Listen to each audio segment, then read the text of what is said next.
Hey guys, my name is Matthew, and today is the perfect day to talk about driving in the UK from a US perspective. Come on.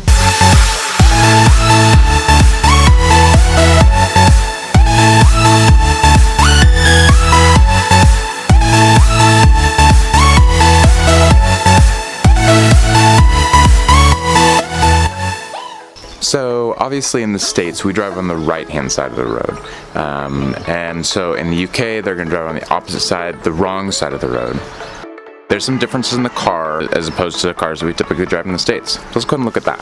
First thing you'll notice if you're driving the UK is all of the steering wheels are actually on the right hand side of the car instead of the left. It takes a little bit to get used to, and I've been here for a while. I still go to the wrong side of the car, whether I'm a passenger or a driver. I still sometimes go to the wrong side of the car pretty regularly. It's kind of embarrassing every time I do it. They're like, oh, do you want to drive today? I'm like, oh wait, no, I was trying to go to the passenger. Dang it.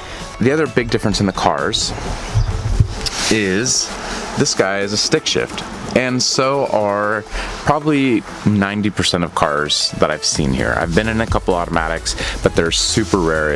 If you're coming to the UK and you need an automatic, you'll probably want to make sure to request that specifically, because you're not going to probably find very many of them. So there's lots of signs and kind of things going on in the street that you're not maybe familiar with in the UK. For instance, this is a zebra crossing, which is just like our crosswalk in the States, but it's accompanied by these flashing yellow lights on the top, which are great, and it's actually really great for pedestrians, but something as a driver you really need to know. It's that if someone's in the sidewalk, in the crossing, in the zebra crossing, anywhere in there, the car has to stop, whether they're on the left side of the road or the right side of the road. It doesn't matter. So you have to stop and come to a complete stop if anyone is walking on it. The other thing you'll notice about traffic in the UK is that we have white lines just to designate the separation between traffic, and we have double yellow lines to designate places you can't park. So that's opposed to the US, where double yellow lines, or yellow lines in general, would separate the left-hand traffic from the right-hand traffic, or opposing traffic would be separated by yellow lines, and white lines would mean that you could cross it and bounce over back and forth, like those are both lanes you can be in. In the UK, that's not the way it works. In the UK, white lines, they're kind of loosey-goosey. That means that they're a lane technically, but you can definitely swerve in and out of that lane as much as you want to.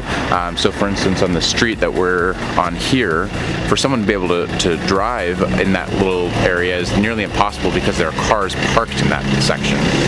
And so people will literally just swerve around them, kind of loosey-goosey style. Lanes don't really mean much in the UK, because in order to kind of get around people, get around drivers or parked cars or whatever, or bicyclists, or just in order to drive in general, you have to be able to get out of your lane in order to get to where you're going. Behind me, we have a roundabout. Roundabouts are actually pretty great for maintaining traffic. It's pretty simple. All you do is you enter the roundabout going on the left-hand side, as long as there's no one to your right. So you always yield to traffic on your right. It's pretty simple, and they're actually really, really effective. They're way better than intersections in a lot of ways, and for keeping traffic flowing, especially in heavy traffic, roundabouts are definitely the way to go. But you have to get used to them because they're a little bit strange if you haven't been in one very much. They're hard to kind of understand what's going on and how do you know when you stop and those kinds of things. I've found parking in the UK to be kind of a mare. There are these signs all over the place, like the one that's right behind me, that says who can park and when you're allowed to park and different things like that. It's really hard to find parking that's free in the UK, has been my experience. Even small towns a lot of times will have these signs up all over the town. It's like, wow, I'm not allowed to park anywhere, and where you are allowed to park, there's already a dozen people parked and there's no spots there. So that's been really difficult. I will say also, if you are going to park in the UK, you need to know how to parallel park, because nearly every spot is parallel parking everywhere I've been in the UK. Alright, I've been rolling around all morning looking for one of these signs. This is a speed limit sign, and it's important to note that it's much, much smaller than what we're used to in the US. A lot of them are this size, but the reason it's taking me so long to even find one this morning is because a lot of places the speed just isn't posted. And it's because they expect you to know what the speed is based on the size of the road. So it's like small residential roads are like 20, and if they're a little bit bigger, they're 30. what they call dual carriageways or 50 or something. Basically, I'd say roll with the speed of traffic, but be really careful. There's these yellow boxes that indicate that there's a camera, a speed camera. So if you see yellow boxes or signage indicating there's a speed camera, you have to go that speed. They literally will take a picture of you entering the zone and exiting the zone and determine how much time it took you to do it. And so it's really important your average speed while you're inside that zone is under the speed limit, or else you'll get a ticket in the mail, and they're pretty brutal. So but these are the speed limit signs, just so you know. They're tiny little things. This one says 20. In the UK, you'll also find the roads in general are just a lot smaller. They're not as wide as roads are in the US. And that's not a super huge deal, but you'll find a road like this, which looks like it's a one-way road, is actually two-way traffic. And what you'll have to do in those kinds of cases, you'll kind of pull off to one side, you'll wait for someone to come through, and then you'll go through. And if it's a particularly long stretch and you guys meet each other in the middle, then sometimes you'll have to find someone who will pull off, will have to literally back up to the most recent pull-off spot.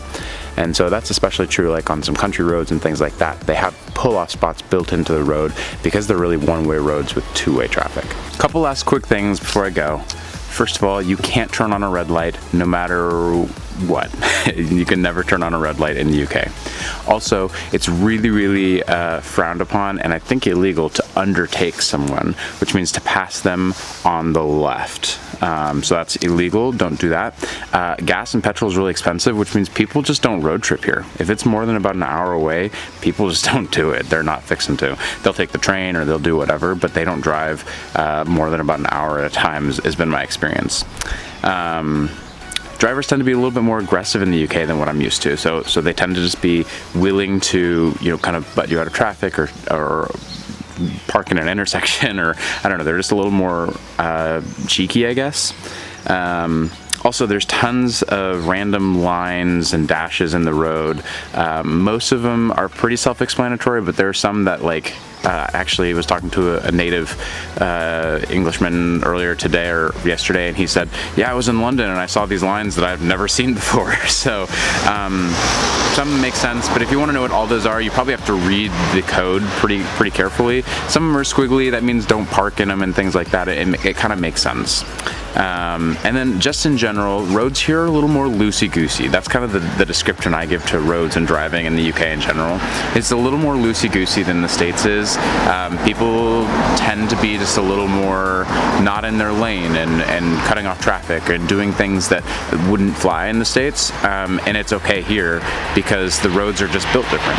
So I'd say overall, it didn't take me that long to get used to driving on the left-hand side of the road and start to understand all the rules and different things like that. It's something that I think anyone can do if they're willing to take it safe, take it slow, and maybe let someone else drive on the roads for a while you get used to it. If you've driven in the US and the UK, go ahead and post in the comments below what you thought about the driving experience. What are the differences? Which one's better maybe? And other than that, I guess I'll see you guys next time for our next video.